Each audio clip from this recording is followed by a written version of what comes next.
Hi friends, ఎలా ఉన్నారు? ఈరోజు మేము సండే యాదాద్రి టెంపుల్కి దర్శనానికి వచ్చినాం.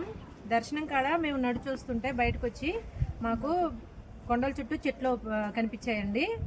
ఆ చెట్లలోనే పరిక్కాయలు కదా, పరిక్కాయల చెట్టు ఇది. పరిక్కాయలు ఈ పచ్చిగా ఉన్నప్పుడేమో ఇలా ఉంటాయి, పుల్లగా ఉంటాయి. పండిన తర్వాత మాత్రం ఇలా నలుపు రంగుకి వస్తాయండి. తీయగా ఉండే నలుపు రంగుకి వచ్చాక పులుపు తీపి రెండు కలిసి ఉంటాయి. చాలా బాగుంటాయండి టేస్ట్. మేము చిన్నప్పుడు ఇవి బాగా తినేవాళ్ళం. ఇప్పుడు ఎక్కడా ఉండట్లేదు, కానీ ఇక్కడ మాకు కనిపించాయి, మేము కోసుకున్నామండి. మీకు చూపిద్దాంలే అని చెప్పేసి చూపిస్తున్నాను. బాయ్ బాయ్ అండి. ఈ కార్తీక మాసంలో మొన్న సండే రోజు వేదాద్రి వెళ్ళి దర్శనం చేసుకొని వస్తుంటే అడవి ప్రాంతం మొత్తం, ఈ అడవి ప్రాంతంలో పరిక్కాయల చెట్లు బాగా ఉన్నాయి.